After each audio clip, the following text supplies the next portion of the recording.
know, one of the primary things about having these irrigated, vegetated surfaces in arid climates is some of the cooling that they do, right? I mean, the urban environment that's covered in impervious pavement that heats up much more intensely needs some buffer so it doesn't bake the houses.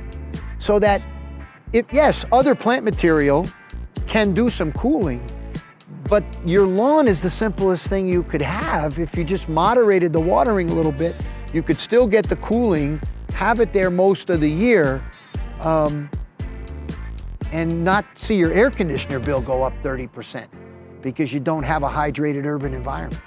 Cooling is certainly a benefit in these really warm climates, and especially because grass is associated with the built environment in urban areas. So that's a big part of it there.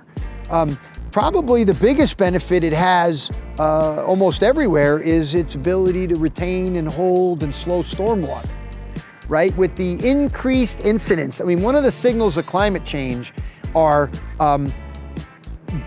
fewer, more intense storms dropping a similar amount of moisture in a shorter period of time. So having pervious surface, having something that'll take the water in, like a lawn, is a big way of managing stormwater. So I would say that's by far one of the biggest places it can benefit. Certainly it has the ability to sequester carbon and support a really healthy soil. Stabilizing that soil in urban environments prevents pollutants attached to the soil from moving into the water. You get noise and dust attenuation when you've got a vegetated surface, but by far the biggest one has to do with being able to take the water in, manage it so that we're not flooding the urban environment when there's storms.